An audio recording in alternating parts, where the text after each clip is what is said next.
What's up YouTube? It's the one and only Division 18 and welcome back to another video. Just a week removed from having an insane comeback victory against the Dallas Cowboys, the Green Bay Packers are facing dire news with Aaron Rodgers suffering from a broken collarbone and will most likely miss the remainder of the season. And in addition to that, the Green Bay Packers lost 3 members of what was thought to be a healthy offensive line, with the most impactful being guard Taylor Lane. But with that, someone had to come out and finish this season. And for now, that's former UCLA Bruin Brett Hundley. But who is Brett Hundley? And can he somehow, some way, find a way to get the Green Bay Packers to win the NFC North? Let's find out.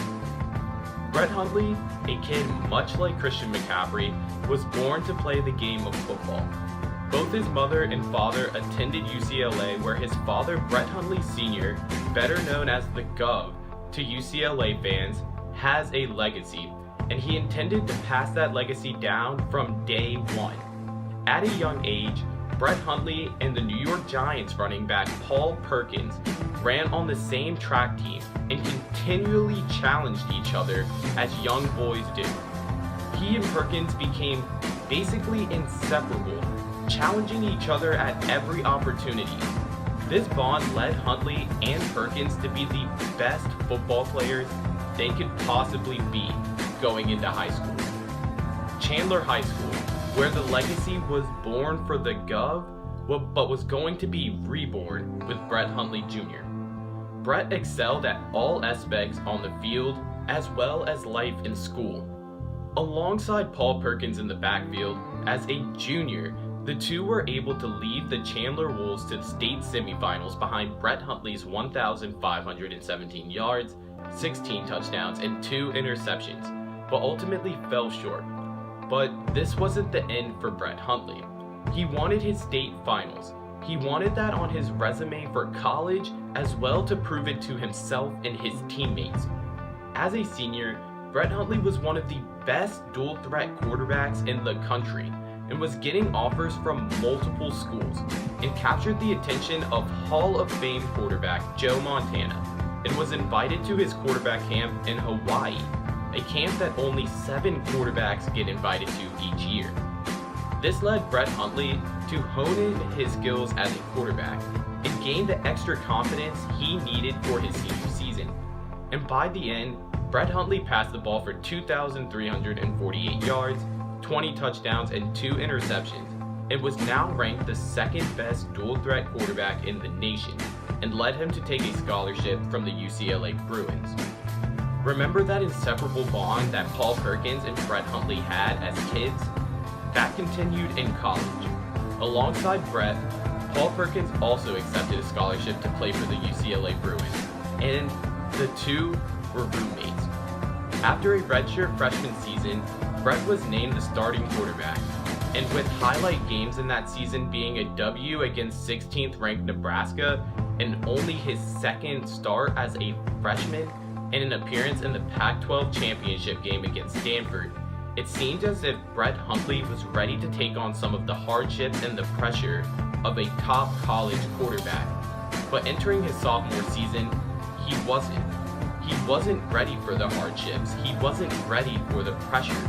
But what pushed him through? It wasn't the UCLA Bruins. It wasn't the UCLA Bruins coach. It wasn't Paul Perkins. It wasn't even his dad.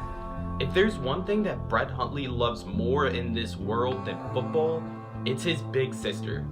Brett Hundley's sister, Paris Hundley, suffers from epilepsy, a neurodisease that can cause victims to have multiple seizures throughout their lifetime. Epilepsy by nature is complicated and unpredictable, but this didn't stop Paris from fulfilling the full-time big sister role and giving Brett Hundley the confidence that he needed going into his sophomore season. On the Pac-12 media day before his sophomore season, Brett Hundley explained how he and his sister would talk every day about life and how the pressures were all starting to build up, seeing how UCLA blew up once Brett Hundley became the starting quarterback. He was nervous and unsure, but because of Paris, he is where he is today. With those words of confidence instilled in Brett Hundley's mind, Hundley led UCLA to a 10-win season as a sophomore, with key wins being against USC, which was the first time in school history where UCLA has beaten USC in consecutive years, thanks to Brett Hundley, and Virginia Tech in the Sun Bowl. At this point, many were thinking that Brett Hundley was going to enter the NFL draft, and most of the prospects were ranking him as high as 3 on their boards. But Brett Hundley decided to stay another year, and with that, Brett Hundley set records such as most touchdowns in school history with 68, second in school history in passing touchdowns with 9,966 yards, and second in rushing yards with 1,747. But even still, prospects were now worried about his pocket awareness and passing skills. He was sacked a disrespectful 107 times in his 3-year span, which was the most by far in that time. And that was mostly due to the fact that he was trying to silence his critics and take the running game out of his game, which led him to be selected in the 5th round of the 2015 NFL Draft. At this point, you guys know that Brett Hundley has only played in 1 regular season game, and that being in this past week, where he threw the ball for 157 yards, 1 touchdown, and 3 interceptions. But putting that all behind us, is Brett Hundley ready to face the pressure now? We'll see this Sunday. If you guys enjoyed this video, then make sure to hit that like button and subscribe for more NFL videos like this one. If you are new to the channel, consider hitting the bell icon next to my name after you subscribe so you can stay up to date with everything fire going on in the NFL. Make sure to leave your comments down below. What are your predictions for the NFC North now? Because it just got really, really interesting. But other than that, thank you guys for tuning in to today's video, and I'm out of here. Peace!